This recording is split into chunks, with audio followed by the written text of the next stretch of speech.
इस विश्वास मत का विरोध करते हुए हमारी इच्छा है कि अटल जी की सरकार को विदाई दे दीजिए। अडवाणी जी, आप सबसे कहते थे हमारी मदद करो, हमारी मदद करो। मैं खत्म कर रहा हूँ।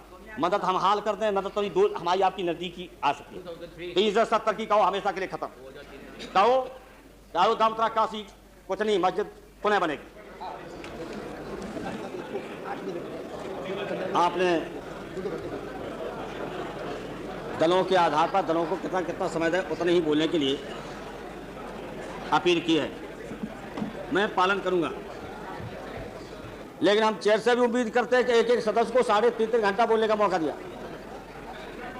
इसके लिए जिम्मेदारी हमारी किसी की नहीं, लेकिन फिर भी जो भी उपाध्यक्ष महोदय आपका निर्देश उसका पालन करने की कोशिश करेंगे। और 10-5 मिनट लग जाएंगे तो, अगर ये चुपचाप बैठे रहेंगे तो नहीं लगेंगे। ये विश्वास मत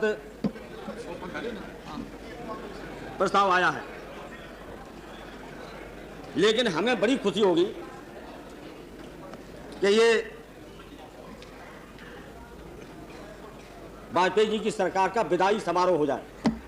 अगर बदल जाए तो मुझे बड़ी खुशी होगी। और क्यों, कोई हवा में नहीं हम बात कर रहे हैं।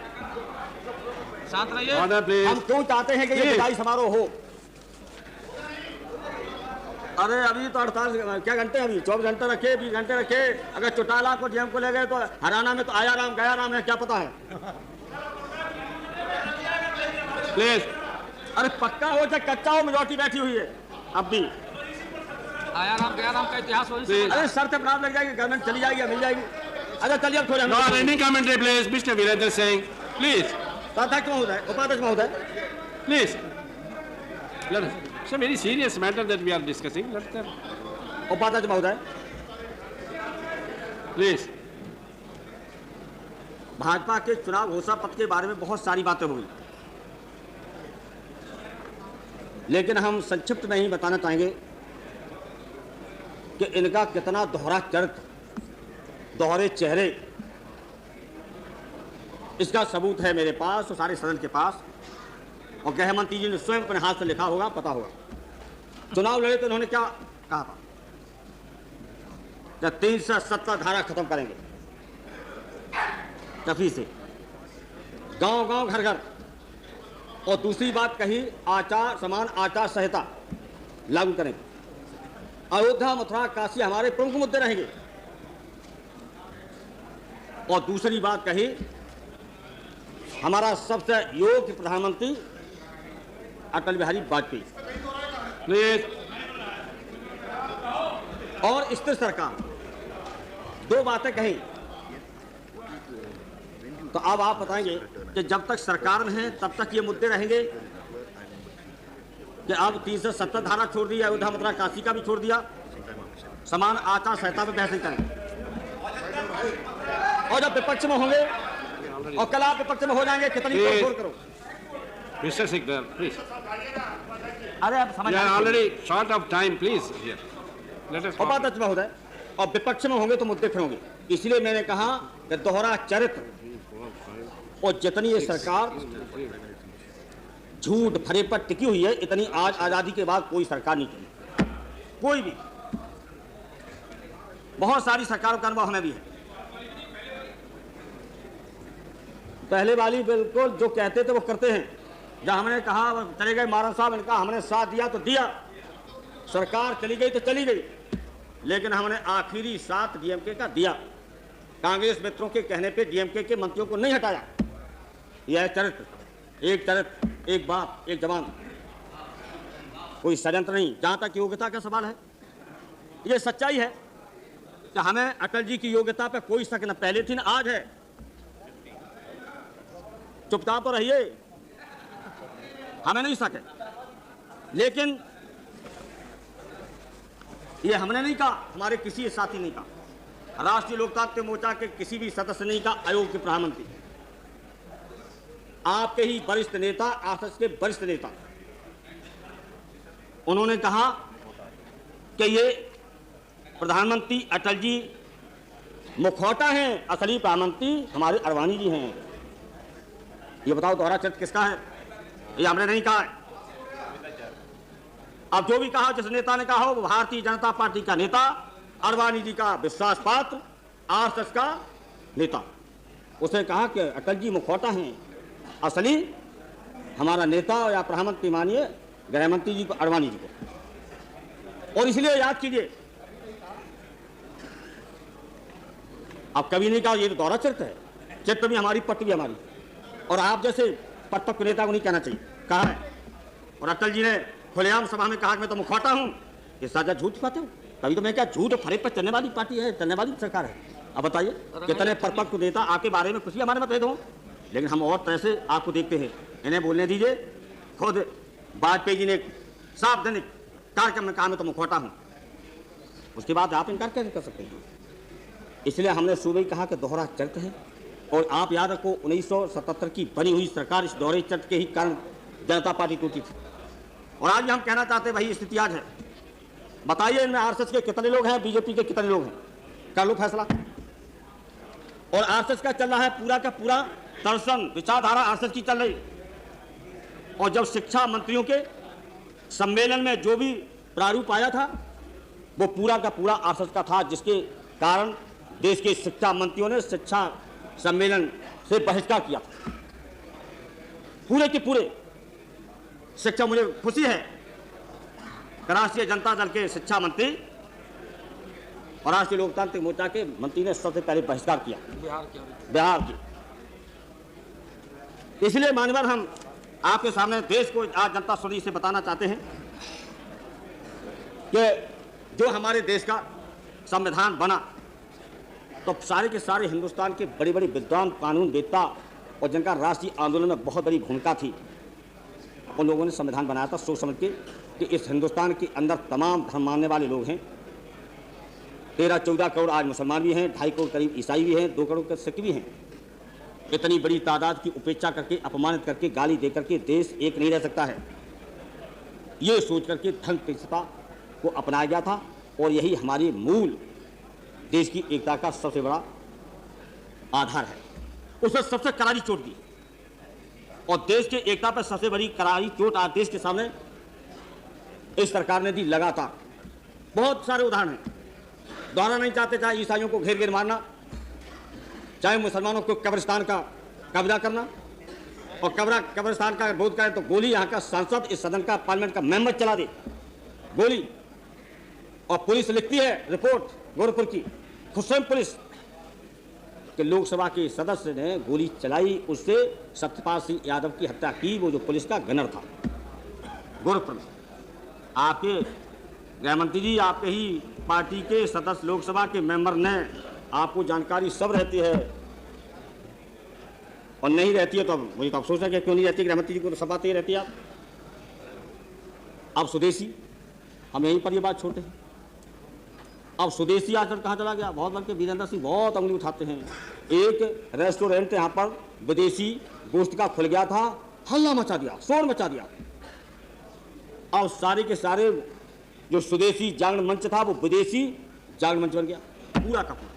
और राष्ट्रीय स्वयंसेवक संघ प्लीज आप बैठिए, स्वदेशी आचरण कर रहे हैं, आप अरे नहीं मिस्टर वीरेंद्र सिंह, वो तो नहीं कर रहे हैं आप। अरे अकेले मान लिया, अकेले वीरेंद्र सिंह हैं, मिस्टर वीरेंद्र सिंह, मिस्टर वीरेंद्र सिंह, अकेले वीरेंद्र सिंह हैं। ये कहा प्लीज, अकेला चना का अकेला चना का भाग हो रहेगा, आपकी अकेले ही तो हो। Please adjust to chair. आज पूरा का पूरा स्वदेशी जागरण मंच, विदेशी आचरण मंच, वो क्या है, जागरण मंच बनकर के विदेशी, सारे विदेशी स्वार्थों के हल करने में जुटा हुआ पूरा का पूरा। अगर आप में हिम्मत थी तब विदेशी, जब पेटेंट कानून पास हो रहा था, तो अगर आप में हिम्मत थे तो सदन से निकल के बाहर चले जाते, इस्तीफा दे देते तो हम मान लेते। अरे इस्तीफा दे देते, अरे चले जाने का क्या है? मिस्टर वीरेंद्र सिंह, अरे इस्तीफा दे दो जी, दे दो, ऑलरेडी शॉर्ट ऑफ टाइम, दे दीजिए प्लीज। मुलायम सिंह जी, जी आप इस तरफ देखिए, हम आपको देख रहे हैं, आप उनको देखिए, ठीक बन जाएगा काम, ठीक बन जाएगा। एक नहीं उधार, अगर ये सवाल उठाते हो कुछ भी उठाते रहो, ये समाजवादियों को जानते हो कि नंगा कर देंगे। कौन देसी कौन विदेशी और कौन कौन मातहूम को बेच के आने वाले लोग। हाँ क्या बात हमको करते हो? इसलिए हमसे मत करो, जब ये खड़े हो जाए तो कर देना, मुलायम सिंह से मत बोलो। बैठो, लंके तो फायदा नहीं है। अब बताइए, ये जमीन बेचना है। पार्लियामेंट्री भाषा बैठो। अरे इनको कोई दिखाई देगी क्या? नहीं, हमारे भाषण पे तो आप जो अनपार्लियामेंट्री होगा रहेंगे तो विड्रॉ करवाएंगे हम। आप बैठिए, इत्मीनान से बैठिए। तो क्या ये उपाध्यक्ष महोदय एक माननीय सदस्य, हम मानते हैं थोड़ा बहुत लड़ते रहते हैं, स्वदेशी जागरण मंच जगाते रहते हैं, एक उनके मित्र भी हैं और मुख्यमंत्री भी हैं। विश्व बैंक को निमंत्रण दिया कि हमारी अर्थव्यवस्था कैसे सुधरे, और वो विश्व बैंक के सारे लोग आए, 5 स्टार होटल में ठहरे। अब वो नीति बना रहे, उनसे सुझाव ले रहे हैं, जबकि हमारे देशी ही कई अधिकारियों का आयोग बना और आयोग की कई रिपोर्टें हैं। उन्होंने बड़े बड़े सुझाव दिए कि अगर विदेशी कंपनियां आएंगी, विदेशी पूंजी निवेश ज़्यादा लगेगा तो असंतुलन हो जाएगा, देश बर्बाद हो जाएगा। उनके सुझाव पड़े हैं, 4 नहीं 5-5 6 आयोग की रिपोर्ट। लेकिन हमारे माननीय एक सदस्य के मित्र मुख्यमंत्री विश्व बैंक के विदेशी लोगों से राय मशवरा ले रहे हैं कि हमारे देश की अर्थव्यवस्था, हमारे उत्तर प्रदेश की अर्थव्यवस्था कैसे सुधरे। जरा बताओ तो 5 स्टार होटल में ठहराते हो, खाना खिलाते हो, ये किसका है? गरीब का खून पसीना का पैसा, किसानों का, मजदूरों का, जो नौजवानों का बेरोजगार हैं, पढ़ाई लिखाई का इंतजाम नहीं है, निरक्षरता है। जहाँ तक हम लोकसभा के मेंबर हैं, संबल क्षेत्र में अभी तक 22% लोग पढ़े लिखे लोग हैं। उनके खून पसीनों को विश्व बैंक के अधिकारियों को, विश्व बैंक के विदेशियों को बुला करके 5 स्टार होटल में लखनऊ में उनकी खुशामद करते हो और स्वदेशी जागरण मंच की बात करते हैं आप हमारे जैसे लोगों के सामने, स्वदेशी जागरण मंच के, और पूरा का पूरा किसान को बर्बाद कर दिया। वही किसान का आलू 20-30 रुपया किलो। आप किसान हैं, पूरा का पूरा पैदावार इतनी बढ़ी, वो आपकी मेहरबानी पे नहीं बढ़ी। किसान ने स्वयं मेहनत की और कुछ प्रकृति ने साथ दे दिया, जिसकी वजह से आलू बहुत पैदा हो गया। उपाध्यक्ष महोदय, आज आलू सड़ रहा है, कोल्ड स्टोरेज में कोई रखने के लिए जगह नहीं है। अब तकलीफ इनको क्या होगी? कुछ लोग बैठे हुए बढ़िया बढ़िया पहने कपड़े पोशाक, जिनको किसान से मतलब नहीं, खेत से मतलब नहीं, मिट्टी से मतलब नहीं। हमने भी सोचा कि काफ़ी होगा आलू पैदा, पता लगा लो, हमने भी काफ़ी साल आलू बना बवा दिया, खूब पैदा हो गया। हमारे तो कुछ चापलूसी में भी कोल्ड स्टोरेज वाले शायद रख लेंगे आलू। मैं कोई जोर नहीं दे रहा हूँ, चापलूस में रख लेंगे क्या मुलायम सिंह का रख जाए। लेकिन अन्य जो गरीब किसानों की गाड़ियाँ, बैलगाड़ियाँ, ट्रॉली लगी हुई है, आलू सड़ रहा है, कोई भी 5 किलो लेने को तैयार है। आपने तो यूरिया खाद भी महंगी कर दी, DAP समय पर नहीं दी, बिजली दे नहीं रहे, पानी भी दिया नहीं, उसके बाद भी पैदावार बढ़ी है प्रकृति के कारण, किसान की मेहनत के कारण। खोद के पानी, डीजल का इंजन या जमीन खोद करके पानी निकाल करके मेहनत करके पैदावार बढ़ाई है।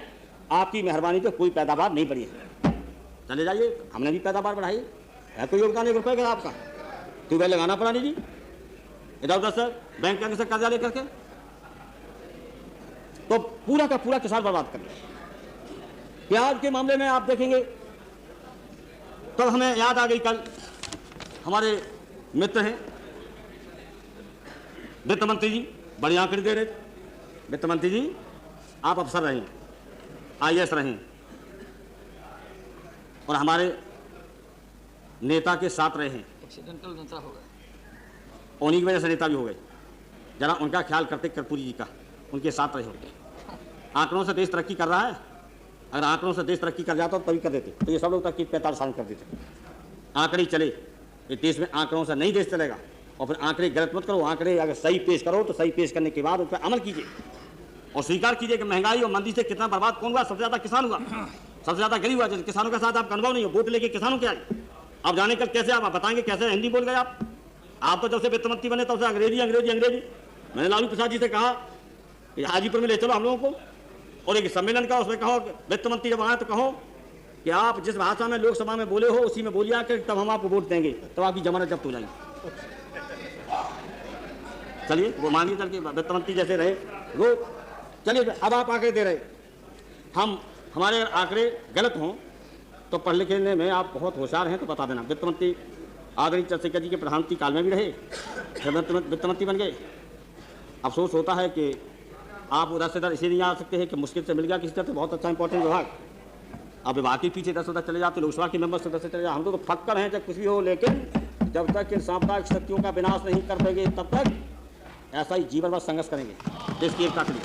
हाँ हाँ हाँ, सही बात, ऐसे तो तब हम आपसे कहना चाहते हैं कि पिछली दिवाली निकल गई, उतनी मैं दे रहा हूँ वहाँ पे, क्योंकि त्यौहार हैं हमारे असली। और उसी वक्त तो थोड़ा आगे पीछे हो गई ईद। मूंगफली का तेल की महंगाई 62% वृद्धि हुई और तिल का तेल 66% वृद्धि हुई जो त्योहार पे खाया जाता है।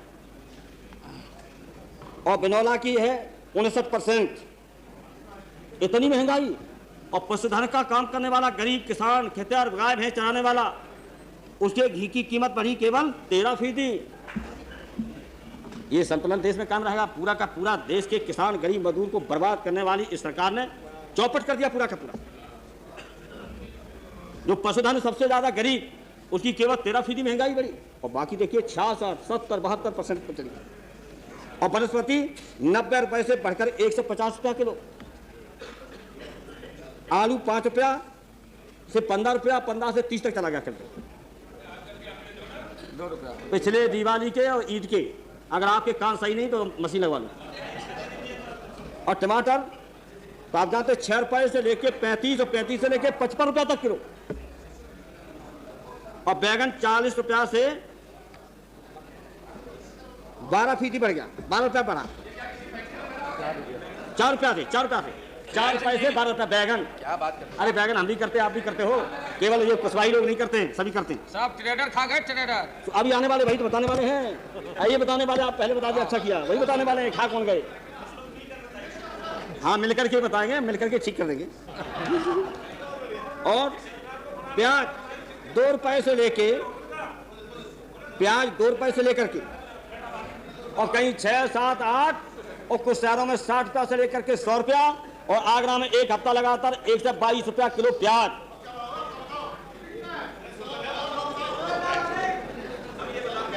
Please. अरे भाई, इनको मिनिस्टर बना देना, कहीं बच जाए सरकार तो ये कम बोलेगा फिर। लेकिन नोएडा की खेती पे, जमीन पे कब्जा बंद कर देना। हाँ, बता रहे। अरे मैं थोड़ा ध्यान रखता हूँ। अरे मेरे पास आती है शिकायत, मेंबर हमारा लोकसभा का है, इसलिए हम नहीं सवाल उठाते, मर्यादा रखते हैं। आपकी आती है, कभी आ जाना घर पर तो दिखा देंगे। शिकायत सही है गलत हम ये नहीं कह सकते, हम ये नहीं कहेंगे सही है गलत। लेकिन हम अगर कहीं कब्जा करते हो या कब्जा कर लिया हो, आदमी करते हैं, डंके की चोट पे खड़े होकर अभी हम बताएंगे। अरे भाई मत करना, और कर लिया हो तो छोड़ देना। तो खादा, ये सारे के सारे मूल जो बड़े हैं वित्त मंत्री जी, इस सरकार की उपलब्धि है। इसीलिए हमने शुरू में ही कहा कि इस सरकार का विदाई समारोह हो जाए तो हमें बड़ी खुशी होगी।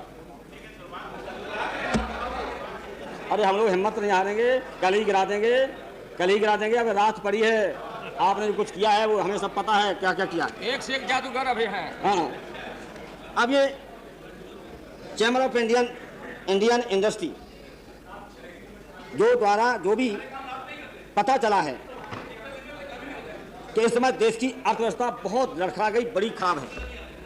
और उस सम्मेलन में शायद वित्त मंत्री जी गए भी होंगे, प्रधानमंत्री भी गए। हम नहीं कह रहे, वो सब कह रहे हैं कि पूरे देश की अर्थव्यवस्था खराब हो गई, चौपट हो गई। कुछ उद्योगपति बड़े हैं जिनकी आप मदद कर रहे हैं, उनको छोड़ करके छोटे उद्योग पूरे बर्बाद हो गए, मध्यम उद्योग पूरे बर्बाद, और बड़े उद्योगों की जिनकी आप सरकार मदद कर रहे हैं, शायद वो थोड़े बहुत बचे होंगे। अब ये बताइए, महंगाई चली कहाँ गई? ये महंगाई कहाँ गई? ये सरकार जमाखोरों, मुनाफाखोरों और काला बाजारी करने वालों की संरक्षक है। हाँ, मिलकर के बताएंगे, मिलकर के ठीक कर देंगे। और प्याज 2 रुपए से लेके, प्याज 2 रुपए से लेकर के, और कहीं 6, 7, 8 और कुछ शहरों में 60 रुपया से लेकर के 100 रुपया। और आगरा में एक हफ्ता लगातार 122 रुपया किलो प्याज।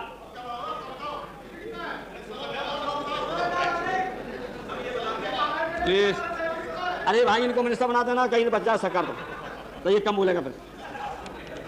लेकिन नोएडा की खेती पे, जमीन पे कब्जा बंद कर देना। हाँ, बता रहे।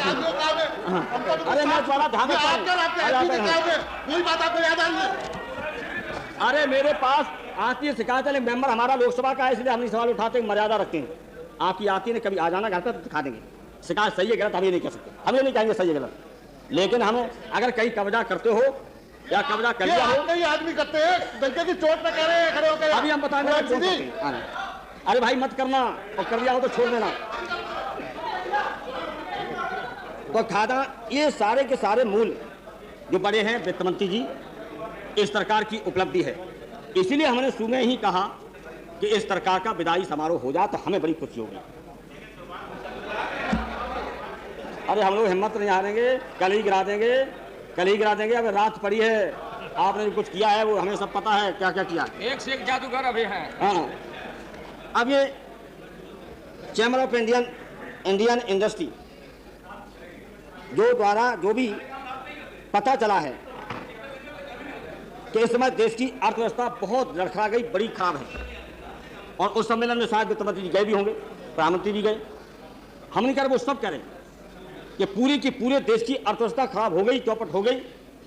कुछ उद्योगपति बड़े हैं जिनकी आप मदद कर रहे हैं, उनको छोड़ करके छोटे उद्योग पूरे बर्बाद हो गए, मध्यम उद्योग पूरे बर्बाद, और बड़े उद्योगों की जिनकी आप सरकार मदद कर रहे हैं शायद वो थोड़े बहुत बचे होंगे। अब ये बताइए महंगाई चली कहाँ गई? ये महंगाई कहाँ गई?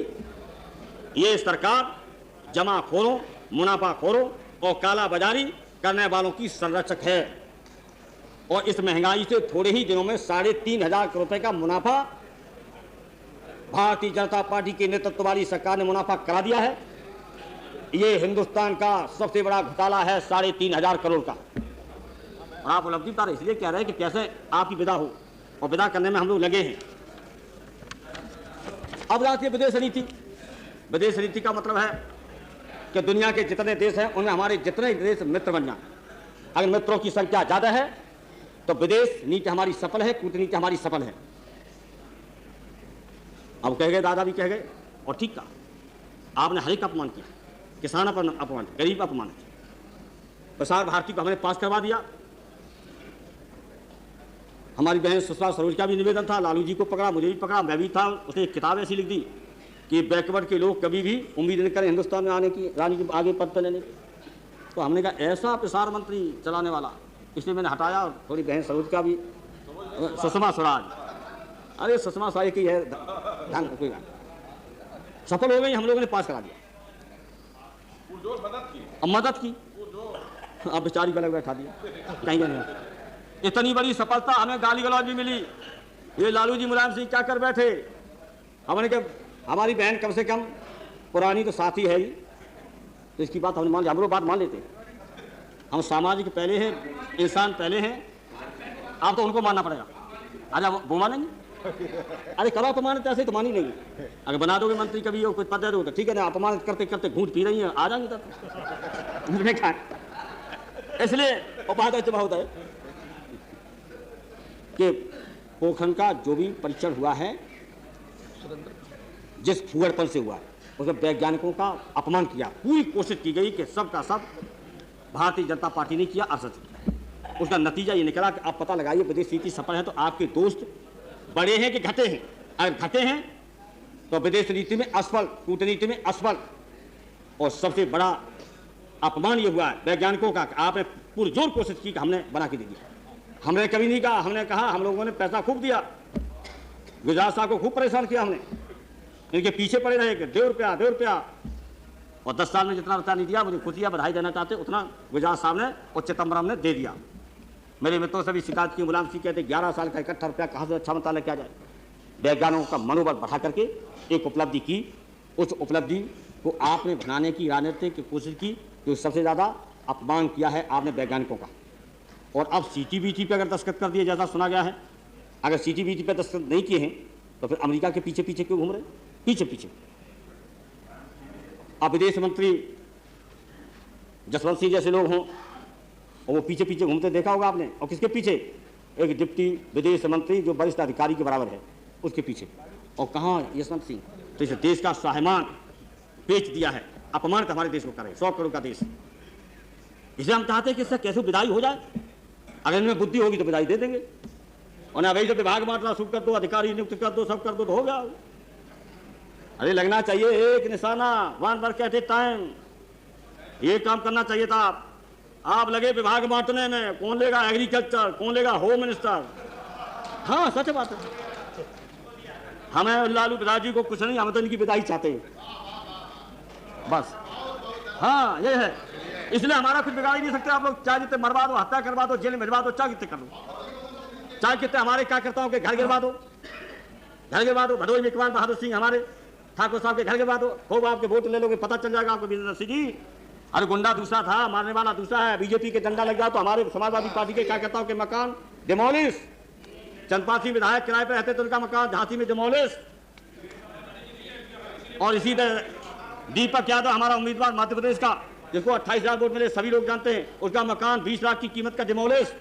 भारतीय जनता पार्टी और बीजेपी के समाजवादी पार्टी के बीच में एक मामूली सी एक सोसाइटी के चुनाव में मारपीट हो गई। मारपीट में भारतीय जनता पार्टी के कार्यकर्ता की कुछ ज्यादा चोट आ गई, हमारे कार्यकर्ता को कम चोट आई। चंदपाल सिंह एमएलए का मकान पूरा डिमोलिश,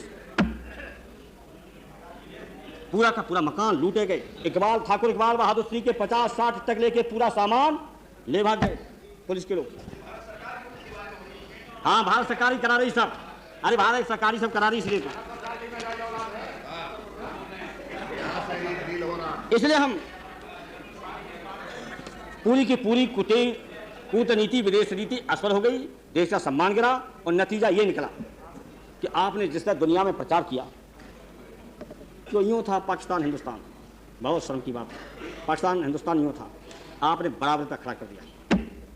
100 करोड़ की देश और 13-14 करोड़ का देश, आपने एक मिसाइल 1500 किलोमीटर, उसने 2000-3000 की तैयार। अब आप कहते चीन मदद कर रहा है, चीन मदद कर रहा है। तो चीन से संयुक्त जो मीटिंग होती थी अधिकारियों की स्तर पर, सरकार के स्तर पर, उनकी क्या बैठक हुई अभी तक? आपने बैठक की? आप कहेंगे चीन नंबर 1 का दुश्मन है। आप कहते हैं कि सारी की सारी मिसाइल या परमाणु शक्ति जो भी है पाकिस्तान की, उसे मदद चीन कर रहा है, तो इसके लिए जिम्मेदार कौन है? और आपने पाकिस्तान को हिंदुस्तान के बराबर खड़ा कर दिया।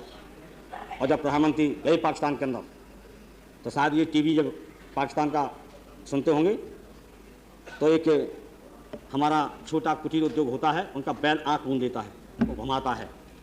तो हो सकता उसी तरह ये आँख मूंदे होंगे सब के सब बीजेपी के। क्या कहा है वहाँ के प्रधानमंत्री ने कि परमाणु शक्ति देश हमारा पाकिस्तान बन गया है, इसलिए 100 करोड़ का देश का प्रधानमंत्री हमारी जमीन पर आया है। क्या ये हमारे समय में हिम्मत थी पाकिस्तान की कहने की? नहीं थी। और कई बार ऐसे मौके आए उसकी हिम्मत नहीं थी। अब आप 13-14 करोड़ का देश हिंदुस्तान को धमका रहा है, आप कह रहे चीन मदद कर रहा है। चीन मदद करेगा तो आप क्या करेंगे? इसे कूटनीति यही थी कि चीन हमारे हाथ से न निकले। और जब हमने कहा कि पाकिस्तान की मदद कर दो, और पाकिस्तान की मदद इसलिए बताई हमने कि भारत की सभ्यता और संस्कृति की बात आप बहुत करते हो। उपाध्यक्ष महोदय, भारत की सभ्यता और संस्कृति है कमजोर की मदद करना। हम जानते हैं और हम गरीबों के बीच रहते हैं। यहाँ भी भुखमरी है, गरीबी है, बेरोजगारी है, महंगाई है, परेशानी है, लेकिन भारत से ज़्यादा पाकिस्तान परेशानी है। ये सोच के हमने बम्बई में कहा था कि कुछ पाकिस्तानी मदद कर दो। हम और लालू प्रसाद जी दोनों थे उस रैली में, और मदद करने के लिए इसलिए भी कहा था कि ये पाकिस्तान कहीं चीन या अमेरिका के हाथ में न चला जाए। मेरे पूरे भाषण को तो सुना नहीं।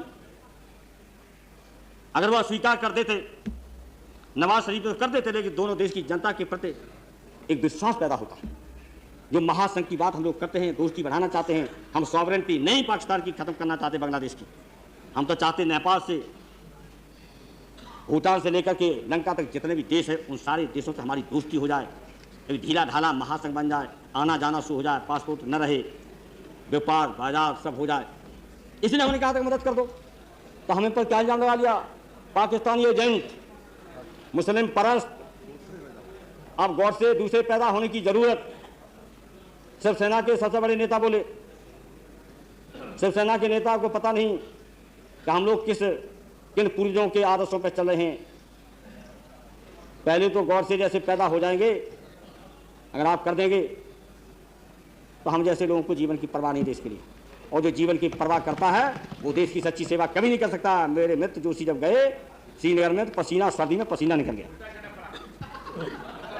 और ऐसा नहीं हम लोग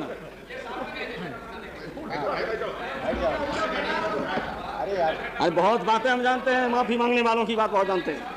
Please, अरे no any commentary, please. अरे चुप बैठे रहोगे तो ठीक है ना, हमने कहा नहीं हम पोल खोल देंगे सब। और तो आप तो छोड़ेंगे नहीं हमें आप छोड़ेंगे नहीं, यहाँ गौर से पैदा करेंगे, गौर से पैदा करेंगे।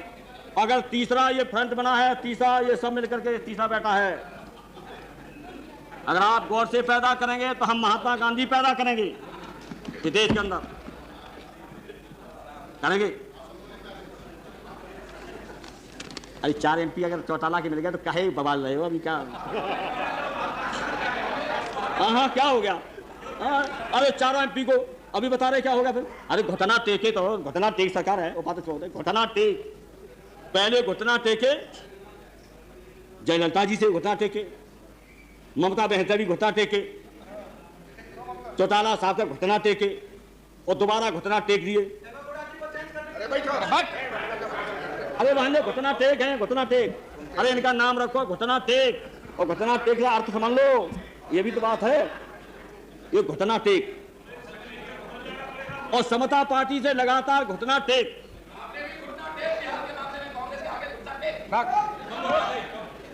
कभी नहीं, मैं इनके कहने से आपके खिलाफ नहीं हूं, आपको गलतफहमी है। आपके कांग्रेस के कहने पे हम नहीं हैं। आपसे देश को खतरा पैदा हो गया है, सारा का सारा 18 धनिया मसाला बेच के हम लोग नहीं आए हैं, धनिया मसाला बेच के। धनिया मसाला उनको पता नहीं है। धनिया तुमने लोगों को बेचा, चारा बेचा।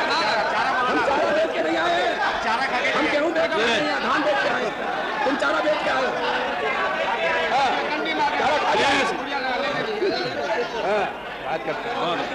अरे आप मुलायम सिंह जी, मिस्टर मुलायम सिंह, अब खबर सही है गलत? रातों रात घुटना इनसे भी टेकते थे, रातों रात घुटना इनसे भी टेके जाते थे। अब ये हमने कोशिश की है कि घुटना मंटे को सीधे खड़े हो। अरे मुलायम सिंह जी, आप उस तरफ उनसे बात करते रहेंगे तो ऐसा ही। अरे आप आपसे बात कर रहे हैं, आप टाइम नहीं है इसलिए। अगर मैं इधर ही करूं आपसे बात करूं, लेकिन एक बात आप इनको देखे रहिए। अकेले स्वामी ने तो कर दिया कमाल, अकेले स्वामी ने दो। अरे राजनीति की उम्र बड़ी होती है, कौन डूबेगा कौन पार निकलेगा, काहे परेशान हो, काहे हो अब उत्साहित काहे हो, अभी तो बहुमत कर नहीं पाए हो, काहे परेशान हो, काहे आप इतने मदान काहे हो रहे, इतना घमंड में चूर क्यों हो रहे हो? अभी तो आपने बहुमत चारों को ले लिया, चारों को मिनिस्ट्री का मैंने सुना है वायदा कर दिया, चारों मिनिस्टर बनाओगे, बच जाएगी सरकार तो, और नहीं बची तो तब भी बहुमत है, काहे आप मदान हो रहे हो, घमंड में काहे चूरा, अभी बहुमत है और हो जाएगी विदा कल 12 बजे करेंगे हम मुलाजिम। और स्वामी जी कहाँ हैं? स्वामी जी विदाई समारोह कल हो जाएगा, विदाई समारोह हो जाए। उपाध्यक्ष महोदय, हम कभी नहीं चाहते हैं कि डिफेंस के बारे में या रक्षा के बारे में कोई बहस हो सार्वजनिक रूप से, हम नहीं चाहते हो। अगर कोई माननीय नेता बोला कि मुलायम सिंह ऐसा कह रहे थे, हाँ कह रहे थे, हम चल सके थे, खोल के कह रहे थे, और आज भी कह रहे हैं कि रक्षा के मामले में सार्वजनिक बहस मत छेड़ो। पहले ही दिन मैंने कहा था, आज भी हम कह रहे हैं कि सामरिक हमारी जो रणनीति होती है कभी भी उसका प्रचार नहीं किया जाता। मामूली गांव का अनपढ़ आदमी पहलवान जानता है कि दाव जान गए तो दूसरा दाव चलेगा नहीं फिर। हाँ, इसलिए वीरेंद्र अच्छी तरह जानते, हम भी अच्छी तरह जानते। तो आपने सामरिक हमारी रणनीति को उजागर पूरी दुनिया के अंदर कर दिया।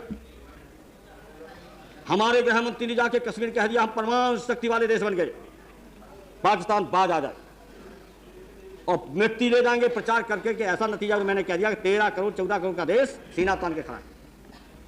आपको ये सही है कि हम बहुत दिनों से समाजवादी जितने लोग हैं इधर हो कहीं भी हों, सब मिलकर के हमेशा कहते रहे कि पड़ोसी देशों से रिश्ते अच्छे हों, विश्व शांति हो, यह नीति हमारी गुट निरपेक्ष नीति चले।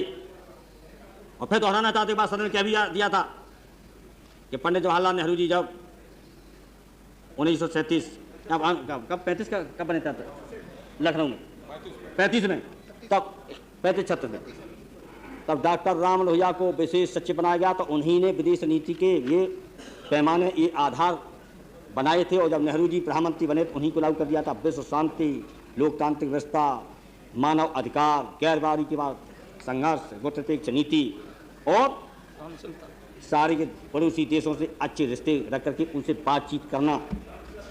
इसमें हमारा देश पर विश्वास हुआ था, जो गरीब देश थे, पिछड़े देश थे, और उसकी वजह से बहुत सारे देशों को आज़ादी मिली।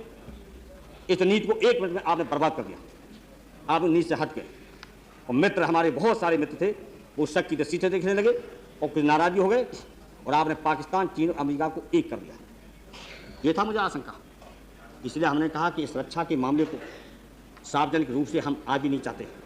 लेकिन शुरुआत किसने की? शुरुआत तो आपकी तरफ से हो गई। हमारे बयान के बाद प्रधानमंत्री संयम बरत जाते, रक्षा मंत्री संयम बरत जाते, तो काहे भी जेपीसी की मीटिंग मांग करते? क्यों करते लगातार? क्यों 2-3 दिन सदन को नहीं चलने देते? शुरुआत तो आपने की। लेकिन अभी हम कह रहे हैं कि ये कोई नई बात नहीं है, पूरे सदन से ये कह रहा हूं, ये नई बात नहीं है। नौकरशाह हैं जो, कुछ उनका नाम नहीं लेंगे, जो उपाधि है, वो हमेशा अपनी सुपीरियरिटी चाहते हैं, सर्वोच्च रहना चाहते हैं। ये आज से नहीं, शुरू से लगातार चल रहा है। हम भी जब मुख्यमंत्री रहे 2 बार, तो हमारे यहाँ भी कभी IAS IPS की सुपीरियरिटी के नाम पर मतभेद हो जाते थे। अगर कहीं पर सेना के बड़े अधिकारी या सुपीरियरिटी या उच्च सम्मान के लिए जो नौकरशाह बैठे हुए हैं, उनके बीच टकराव रहता है। लेकिन सरकार का मंत्री हो, कोई हो, उसकी परिपक्वता, उसका विवेक और बुद्धिमानी से अगर इन समस्याओं को समाधान कर लेता है तो वो योग के मंत्री होता है। इसमें आप असफल हुए।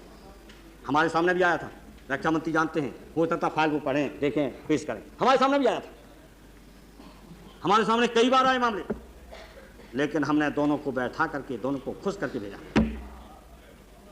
एक भी कभी भी कोई इस तरह का टकराव नहीं आने दिया। बड़े बड़े अखबारों ने छापा, लेकिन उसका कोई असर नहीं पड़ा, और सारे के सारे नौकरशाह और हमारी सेना के सेनापतियों के बीच अच्छे रिश्ते रखे। इसमें आप नाकामयाब हुए, इसकी वजह दिक्कतें आ गई। लेकिन अब जो चल रहा है जवाब सवाल, ये हम नहीं पसंद करते, कोई पसंद करता, हम नहीं पसंद है। जो लोग समझते हैं कि मुलायम सिंह के अंदर कमजोरी है, उनको बहुत गलतफहमी है। उनसे भी हम कहना चाहते हैं कि हाँ, मैंने कहा कि जेपीसी नहीं बननी चाहिए, आज भी कह रहा हूँ नहीं बनना चाहिए, रक्षा मंत्रालय के मान बातचीत करनी चाहिए। और जो समझते हैं कि मुलायम सिंह के अंदर कमजोरी है, तो थोड़ा सा सोच समझ के बोलें। हम सिद्धांतों से बंधे हुए हैं, इनको हटाने के लिए सब काम करेंगे। अगर ये कहीं आप चर्चा करोगे तो पोल खोल देंगे सब। हाँ, जो कोई ये कहता हो तो मुलायम सिंह डरते हैं, अरे अभी क्या हो गया, इन्हें कितना टोका सर? इसलिए हम आप अभी तो आए हैं, भूमिका है, 45 मिनट अभी भूमिका चल रही। 3.5 घंटा एक प्रभुनाथ सिंह को समय दिया आपने, 3.5 घंटा। हाँ, अरे भाई क्या करें, 2 घंटा क्या सदन किया खत्म, वही तो 2 घंटे में हो जाती बात। माननीय नेता बदौलन, और हमें तो ताज हुआ आज। अरे माननीय प्रधानमंत्री जी खड़े हो जाते, सारा सदन बैठ जाता, कह देते हमारे सदस्य ने नाम लेकर के गलती की है, हमें एहसास करते हैं, हम सब बैठ जाते, हम बैठ जाते सब लोग। आज प्रधानमंत्री बैठे रहे, बेचारे लाचार हैं, परेशान हैं, तभी तो हम कहते कमजोर प्रधानमंत्री हैं, कमजोर कर दिया है। अरे मजबूत हैं, पूछो अडवाणी जी, हम दोनों तो खुश होंगे जब सरकार चल जाएगी तब। दोनों को कभी न कभी नंबर फिर आ जाएगा। हाँ, कभी न कभी नंबर फिर लाइन में तो लग जाएंगे हमारे गृहमंत्री जी, लाइन में लग जाएंगे। और सच है, दिल से है, दिल से हम कह रहे हैं कि अगर ये सरकार की विदाई हो जाएगी तो हम और अरमान जी सबसे ज्यादा खुश होंगे, दोनों। अब तो कह रहे हैं कि हम, आप भी कह रहे हैं कि अटल जी की विद्वता में, अटल जी की योग्यता पे हमें कोई शक नहीं। अडवाणी जी के लोगों को शक है, कुछ अडवाणी जी को शक हो सकती, फिर खड़े होकर कहेंगे मुलायम सिंह अटल जी के मेरे बीच में भेद कराना चाहते हैं। कभी मतभेद नहीं होंगे, आपके बीच मतभेद है नहीं क्या? इतना भी हम नहीं जानते, इतना भी मुझे पता नहीं कितने मतभेद हैं, गंभीर मतभेद हैं। अरे मेरा बस चला तो और ज्यादा आदि ले आए इधर आ जाओ तो अच्छे ही है। इसे उपाध्यक्ष महोदय, ये परिपक्वता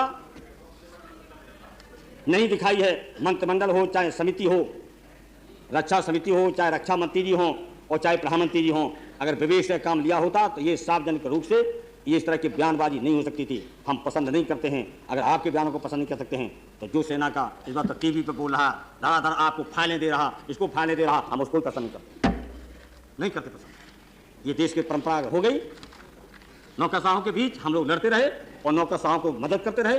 तो कल आप प्रधानमंत्री बन गए, आपका कैबिनेट सेक्रेटरी अलग होगा तो कैबिनेट सेक्रेटरी बोलेगा, तब पता चलेगा क्या है बीती। कल मुख्यमंत्री का मुख्य सचिव कल बोलना चला जा शुरू, तब क्या होगा? तब आप लोग कहते हो कि मुलायम सिंह कमजोर हैं, मुलायम सिंह की जांच हो गया जेपीसी, तो मुलायम सिंह को डर लगता है। मुलायम सिंह को डर कभी आपसे नहीं लगा, आपसे जाने कितने हम लड़ चुके हैं। हाँ, मैं कह रहा हूँ, सच्चाई से बोला हूँ, दिल से बोल रहा हूँ। अब इनसे तो 10 साल लड़ाई हुई, इनसे 1994 से लड़ रहे। आज हम आपको हटाने के लिए सब कुछ करने को तैयार हैं। हाँ, तैयार हैं, कोई आपके कहने से नहीं, हमारा सैद्धांतिक लड़ाई है। आपने जिस तरह बचत गिरा के पूरे देश की छवि को दुनिया के अंदर गिराया है, जिन मुस्लिम देशों ने कभी भी पाकिस्तान का साथ नहीं दिया था, वो मुस्लिम देश आज पाकिस्तान की सहानुभूति रखने वाले बना दिए। आपने मुलायम सिंह को मुल्ला, मौलाना और जाने क्या क्या कहते हैं। हमको गाली देने से नहीं चूके, हमको गाली देने से चूके नहीं। हाँ, आप ठीक है, अरे आप जानते रहो। और जब हम मुसलमानों की इंसाफ की बात करते हैं, जब मुसलमानों की बात करते हैं कि मौका मिलता है तो पीएसी, पुलिस या सुरक्षा बल में भर्ती करा देते हैं, और आपकी सरकार आ जाती है तो मुसलमानों का सीना पतला हो जाता है, और हमारी सरकार आ जाती है सीना चौड़ा हो जाता है, तो पीएसी, पुलिस और सुरक्षा बलों में भर्ती हो जाते हैं। अपने मुख्यमंत्री पूछा जाके, अरे उन मुख्यमंत्री की चर्चा हम कर ही नहीं रहे, अपनी बात कह रहे हैं। मुख्यमंत्री की चर्चा करने वाले हमारे तमाम साथी बैठे वहां, वो सब जानते क्या क्या हो रहा है, सब जानते। अरे क्यों बेचारे उस मुख्यमंत्री के यहाँ चर्चा कराना चाहते हो? अगर आप शुरू करते तो हम कर देंगे, हम नहीं करते, हमारी जहां होगी वहां होता रहेगा। इसलिए रक्षा के मामले में सार्वजनिक रूप से जो चर्चा की जा रही है, मैं नहीं पसंद करता हूं। चाहे रक्षा मंत्री करें, चाहे प्रधानमंत्री करें, चाहे कोई अफसर करे, कोई करे, हम इसको नहीं चाहते। हम अब भी चाहते कि बैठ के रास्ते निकाला जाए, जिससे रक्षा संबंधी मामलों में अगर राजनीतिकरण हो गया, वो आप खूब कर रहे हैं, अच्छी तरह कर रहे हैं। आपने क्या क्या राजनीतिकरण किया, सारी संस्थाओं को बर्बाद कर दिया, लोकतंत्र की संस्थाएं जितनी उनको चौपट किया। आपने छोटी छोटी समितियों से लेकर के, पंचायतों से लेकर के और यूनिवर्सिटी में जाकर के राज्यपाल तक सारे के सारे जो बताए हुए आरएसएस के लोगों को अड्डा बना दिया, अड्डा। वाइस चांसलर आप कर रहे प्रोफेसर, नियुक्तियां कर रहे आरएसएस की छाट छाट के, कर्मचारियों की नियुक्तियां छाट छाट के आरएसएस। तभी तो हम कहते थे कि ये भर गए पीएचई पुलिस सब में, और 17,000 से लेकर 80,000 आरएसएस के लोग जब भर्ती की गई है। 33 समूह में गांव वर्ग की नौकरियां उत्तर प्रदेश के अंदर 17 से लेकर 80,000 जो आपको हम बताया करते थे, और उसमें 20% से लेकर 30% आरएसएस के हार्डकोर और नागपुर से सूची आ करके भर्ती कर दी गई, जिनकी नौकरी 38 साल 40 साल है। तब हम कहते थे इनकी सरकार मत बनने दो, हम आपकी सरकार बन रही थी, कोई आपका जनमत नहीं था। 25% आपको वोट मिला था, आप जनमत नहीं आपको मिला था, बड़े दल के रूप में आए थे आप। तब भी हम चाहते थे कि भारतीय जनता पार्टी की सरकार न बने, वरना देश को तबाह कर देंगे। अब देश को तबाह किया है गवर्नर, वाइस चांसलर, कुलपति से लेकर। अभी थोड़ा हम अकेले बोले, और अभी जॉ साहब बोलेंगे 1.5 घंटा, और ये 3-3.5 घंटा बोलेंगे प्रभुनाथ सिंह। ये हमने अन्याय बर्दाश्त करके हमारे साथ और कुछ करना, इसलिए आपने चौपट किया नौजवानों का, छात्रों का, गरीबों का, किसानों का, मजदूरों का पूरा बर्बाद कर दिया एक तरफा, और सांप्रदायिक शक्तियां, फरकापस्ती ताकतों को भर दिया। इसलिए तो हम चाहते थे कि इस सरकार की बड़ी पार्टी बीजेपी के होते हुए इसकी सरकार न बने।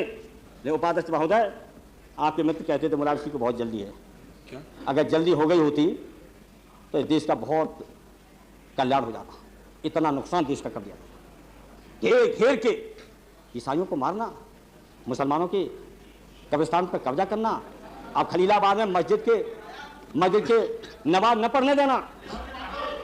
आज शुक्रवार है, अगर नहीं पढ़ने दिया होगा तो प्रधान। अब देखिए मेरा समय आप जोड़ते जाइए। मुलायम सिंह जी, पूरी की पूरी 28 मिनट आपका पार्टी का है, 50 मिनट हो गया। आप अभी 30 मिनट तो ये लेगा, 32 आदमी। अरे 30 मिनट ये लेगा, मैं कैसे खत्म करेंगे? अब ये कह रहे हैं अपराधी, प्लीज माफियाओं को, अपराधियों को आप समाप्त कीजिए। अब 5 से 10 मिनट उपाध्यक्ष महोदय जल्दी आप पॉइंट ऑफ ऑर्डर। अभी नहीं समझ हो रहा है, पॉइंट ऑफ ऑर्डर है। अभी बताए 35, मैं 4:35 उपाध्यक्ष जी, पॉइंट ऑफ ऑर्डर, उपाध्यक्ष ji, point of order, what row please court. उपाध्यक्ष जी, मैं ये कहना चाहता हूँ नहीं, आप कोर्ट से जाना, कोर्ट के बारे से। में आज विश्वास मत प्राप्त नहीं किया जा रहा है। Please. आप कैसे नहीं छोड़ पा रहे हैं? There is no point of order. सरकार के बारे में यहाँ पर जल्दी खत्म बोला जा रहा है, तो सरकार को कौन जवाब देगा? अफसोस की बात डोंट इंटरप्ट। अध्यक्ष उपाध्यक्ष महोदय, अफसोस की बात है कि हेमंत जी, सीबीआई के कुछ लोग आज माफियाओं को, अपराधियों को, कातिलों को पूरी मदद कर रहे, बचा रहे कुछ लोग। और समय आ जाएगा, अगर तथ्य मांगेंगे आप, अगर तथ्यों पर अमल करेंगे तो हम आपको तथ्य दे देंगे। नहीं, हम तक चिट्ठी लिखी थी, कुछ लिखी थी, उसका जवाब तक नहीं दिया गया। हमारी चिट्ठी भले ही कैसी भी थी, उसका पत्र का उत्तर नहीं मिला। उत्तर मिल जाता तो मैं आपको बता देता। और माननीय गृह मंत्री जी, अगर आपने इस तरह की लापरवाही बरती, हालांकि हम जानते हैं कि आपकी नीयत शायद ऐसी नहीं होगी, मुझे विश्वास है, तो आप पर उंगली उठेगी। और हम लोग माफियाओं को कभी भी, कत्लेआम होगा तो उनको डरने वाले नहीं हैं। माफियाओं से चुनाव लड़ने में मुझे डर नहीं है। आप खूब समीक्षा करते हैं, कहता माफिया जीत जाता कि हार जाता। हम कह रहे हैं, खुलेआम कह रहे हैं, हम तो हमारी क्या हत्या में क्या लग रहा? हमारी हत्या हो जाती कौन? मेरी गरीबों की हत्या हो सकती है, मेरी हत्या हो जाएगी तो गरीबों की हो जाएगी, इन अल्पसंख्यक लोगों की आवाज़ कमज़ोर हो जाएगी, इतना हो जाएगा सर। इसलिए मैं जानबूझ के दिल से बोल रहा हूँ, कोई गुस्से में नहीं बोला, आरोप नहीं लगा रहा हूँ। आज सीबीआई के भी कुछ लोग जब माफियाओं को मदद करेंगे और निर्दोष लालू प्रसाद जी को जेल भेजेंगे। निर्दोष कोई भी नहीं है। अगर आपको मैं सदन में चुनौती देता हूं, कोई डॉक्यूमेंट सही बता दो, प्रमाणित करके बता दो सही आरोप क्या है। बताओ, राबड़ी देवी मुख्यमंत्री महिला, उसको 11 घंटे सीबीआई घर में बंद कर दे। मुख्यमंत्री को, संवैधानिक मुख्यमंत्री, चुनी हुई मुख्यमंत्री, महिला मुख्यमंत्री, उसको 11 घंटे सीबीआई ने बंद रखा। वही सीबीआई माफियाओं को, गुंडों को, आज कुछ सीबीआई के कुछ लोग पूरी तरह से मदद कर रहे हैं। और आज दुनिया का अपराध का अड्डा सबसे बड़ा दिल्ली है, जिसके जो देख रेख लॉ एंड ऑर्डर की गृह मंत्री जी के है। दुनिया का आंकड़ा मिला लो, आज सबसे बड़े अपराधी आज दिल्ली के अंदर है, सबसे ज्यादा अपराध दिल्ली के अंदर है। इसलिए हम चाहते हैं कि आपकी विदाई हो। Next speaker. इसे मैं अभी तक नहीं हुए, अभी तक 3 मिनट हुए सब। हमारी ममता, इसलिए हम भारतीय भाषाओं का बर्बाद कर दिया, पूरी भारतीय भाषाओं की उपेक्षा नहीं, अपमानित। हम चाहते तेलुगु चले, तमिल चले, मलयालम चले, हमारे मित्र दक्षिण के हैं स्वामी जी, चले तमिल। लेकिन आज विदेशी भाषा, अंग्रेजी भाषा, ये लगता है इसका समर्थन करिए, लगता है कि अंग्रेजों की लोकसभा है, अंग्रेजों की लोकसभा है। ये साबित आपने किया। आपने जिस तरह टीवी पे विज्ञापन, हाँ हम जोशी जी की तारीफ करेंगे। अगर कोई भारतीय जनता पार्टी के अंदर भारतीय भाषाओं के बारे में थोड़ा बहुत चिंतक बचा है तो अकेले जोशी जी बचे, थोड़े वीरेंद्र बचे, और सारे के लोगों ने अंग्रेजों की लोकसभा बना दी, चाहे इधर के हो चाहे उधर के हो। जौहर तो हमारे समाजवादी है, अंग्रेजी में बोलते हैं। अरे नहीं, आज हिंदी बोलेंगे। प्लीज मुलायम सिंह जी कंक्लूड करिए। अरे असली देश का होता है, आपकी भाषा है। टीवी में इस तरह के विज्ञापन छपे कि अगर वो न्यूज हम लोग सुनते हैं तो सच्चाई है कि अपने लड़के लड़कियों के साथ शर्म आती है न्यूज को सुनने में। कितने गंदे विज्ञापन किसन का ये विदेशी सभ्यता संस्कृति। और बात करते हैं स्वदेशी जागरण मंच की, पूरा का पूरा बहन भाई पत्नी लड़की साथ साथ खबरें सुनने शर्म आती है। इस तरह के विज्ञापन दिखाई जाते बीच बीच के अंदर, सुनते सारा देश सुनता है। तुम्हारी ममता बनर्जी, भारतीय भाषाओं की अपेक्षा अंग्रेजी को बढ़ावा दिया गया। मिस्टर और आप कहते हैं बीपी सिंह को, मुलायम सिंह जी, बीपी सिंह को आप देखिए 10 मिनट का आपने बचा दिया था, 1 घंटा हो गया, 4 मिनट हो गए, 4 मिनट हुए, आप 50 से मत हटिए साहब, 6 मिनट के लिए 6 मिनट बंद कर लो। 6 मिनट उपाध्यक्ष महोदय, 1 घंटे से ज्यादा हो गया। जब बीपी सिंह की सरकार, तो माननीय अटल जी गए, राष्ट्रपति जी को इस्तीफा दे, बीपी सिंह समर्थन विड्रॉ कर लिया। अब आपने इस्तीफा दिया ही नहीं, आपको इस्तीफा देना चाहिए। आप नैतिकता में, सच है मैं जैसे कह रहा हूं, आप नैतिकता के पक्षधर हैं। आप योग प्रधानमंत्री हो सकते थे, आप थे, मैंने बता दिया। योग आपकी विद्वता पे किसी पे मुझे शक नहीं है, किसी को बनी रहे, हम आपको मानते हैं, योग्य हैं, विद्वान हैं, लेकिन आप लाचार हैं, कमजोर हैं। केवल आरएसएस की वजह से, इन अडवाणी जी की वजह से इनसे प्रेरणा छुड़ाइए, आप बन जाएंगे देश के सबसे बड़े लीडर, आप देश में बड़े लीडर हो, हम स्वीकार करते हैं। लेकिन जब तक कि आपके आसपास के लोग मुखौटा कहेंगे, तब तक आपकी विद्वता पे मैंने उंगली कभी नहीं उठाई है। इन्होंने उठाई तब मैंने कहा कमजोर लाचार प्रधानमंत्री, ये मैंने कहा। आप इस्तीफा देना चाहिए जब आपने बीपीसी को इस्तीफा मांगा तो। इसलिए अब मैं बंद कर रहा हूं, जब पन्ना पर के सारी बातें छोड़ रहा हूं। इसलिए उपाध्यक्ष महोदय, 1 साल के अंदर संविधान की मर्यादा बिहार की सरकार, जब राष्ट्रपति ने वापस कर दी सिफारिश गवर्नर साहब की, राज्यपाल जी की, और उसके बाद फिर आप संसद में दोनों सदनों में प्रस्ताव नहीं पास करा सके, उसी दिन आपको इस्तीफा देना चाहिए। तो आप नैतिकता एक कायम करते देश के अंदर, एक परंपरा चलती डेमोक्रेसी में। लेकिन आप गए पाकिस्तान, मुझे खुशी हुई, लेकिन सबका सब चौपट कर दिया अडवाणी जी, सब कर दिया, पूरा चौपट कर दिया। अखंड भारत हम कहते थे, महासंघ बना तो पाकिस्तान प्रतिक्रिया ने हुई, पता लगा ये जैसे ही अडवाणी ने कहा अखंड भारत महासंघ, वहां प्रतिक्रिया शुरू हो गई, चौपट कर दिया आप। अब हम आप में मतभेद नहीं कर रहे, सच्चाई करने आप तो समाप्त कीजिए, हम ये दावे से दोस्ती हो रहा है, आप समाप्त कीजिए। अरे अभी 3 मिनट हम हमने 6 मिनट का वादा किया, 6 मिनट होगा तो हम बैठ जाएंगे, आप कहते 6 मिनट होगा तो हम बैठ जाएंगे। तो फिर बैठ उपाध्यक्ष महोदय, अब आपको मुझे अफसोस इस बात का है कि कुछ फाइनेंस कंपनी थी, करीब 1.5 दर्जन लखनऊ के अंदर, सब रुपया लेकर के गायब हो गए, और लखनऊ का नाम इसी है देश में तमाम जहाँ के प्रधानमंत्री हैं। अब बेचारों का करोड़ों रुपया चला गया, अब वो आंदोलन करते तो अभी सरकार लाठी मार रही। उत्तर प्रदेश के अंदर वित्त मंत्री जी 2 दर्जन चीनी मिलें अगले साल बंद हो जाएंगी, उसके बाद पूरा का पूरा किसान, गन्ना किसान बर्बाद हो जाएगा, बर्बाद अभी भी है गन्ना किसान 2 दर्जन, और बकाया दे नहीं रहा, भुगतान पड़ा हुआ है। ये किसान मोदी सरकार है और उन्हीं माफियाओं के संरक्षण देने वाली सरकार है। और प्रधान अशोक प्रधान प्लीज कदम कर रहे हैं आप, और विश्वास प्रस्ताव की बात हो रही है, जब उत्तर प्रदेश और आप पेटेंट कानून, हमारी सरकार ने पेटेंट कानून, पेटेंट कानून, कुमारी ममता बनर्जी, बीमा बिल को भी आप वादा कर रहे हैं करेंगे, और चीनी में सारे शुद्ध मंगा रहे हैं। और मोहन गोस्वामी जिसके आरोप है, हमारे राज्यसभा के मेंबर माननीय अमर सिंह ने आपसे कहा था, आरोप लगाया था, हमारी प्रधानमंत्री से मैंने कहा था, और मोहन गोस्वामी का आरोप, अब मुझको तो यह रक्षा मंत्रालय एकदम मोड़ दिया, असली घोटाला है मोहन गोस्वामी, जिनमें बड़े बड़े नेता, बड़े बड़े सब लोग फंसेंगे, और आप बेमतलब किस्म उसमें आ गए हैं। मुलायम सिंह जी, अरे इसलिए हम चाहते हैं कि ये पेटेंट बिल कानून पास करके सरकार ने जिस तरह से अरे करता उसी तरह एक बात क्या बात करता हूँ, इनका वही स्वरूप है, वो पढ़ेंगे तो नहीं, मछली में हल्दी मिर्च धनिया जितना भी चाहो, जितना चाहो पकाओ, लेकिन मछली नहा धो के साफ करके कितनी भी करो, अब वो ना धोए का जब मन का मैल न जाए, वो है कहावत, तो इसलिए उसमें बास नहीं जाएगी मछली में, इसलिए आरएसएस लगी है पीछे। माननीय अटल जी आरएसएस का पेंट छुड़ाओ और देश की राजनीति में आगे आओ, इसके कभी बात, इसलिए हमें लगता है कि अटल जी आप में भी मछली में जो बास नहीं निकलती है, वो पुराने आरएसएस के होने की वजह से मुझे लगता आप में भी बास नहीं निकलेगी, इनमें भी बास नहीं निकलेगी। हमारी ममता बनर्जी तो बेकार कर दिया अडवाणी जी ने, कोई सफलता नहीं, कोई नतीजा ठोस नहीं निकला। इसलिए हम अंत में अपनी बात खत्म करते हुए इस विश्वास मत का विरोध करते हुए हमारी इच्छा है कि अटल जी की सरकार को विदाई दे दीजिए। अडवाणी जी आप सबसे कहते थे हमारी मदद करो, हमारी मदद करो, मैं खत्म कर रहा हूँ, मदद हम हाल करते हैं, मदद तो दो हमारी आपकी नजदीकी आ सकती है। 2070 की कहो हमेशा के लिए खत्म कहो, चारों दामतरा काशी कुछ नहीं, मस्जिद पुनः बनेगी, बता रहा हूँ। और समान आचार संहिता की बात बंद करो, मुसलमानों ईसाइयों सिखों के बारे में आप अपनी नियत साफ करो, हमारी आपकी दूरी कम हो जाएगी। और फन्ना साहब अपने पैर पसारने के लिए कुमारी ममता बनर्जी भी लड़ाई कर दी है बीजेपी ने, आपकी लड़ाई बीजेपी ने कर दी है।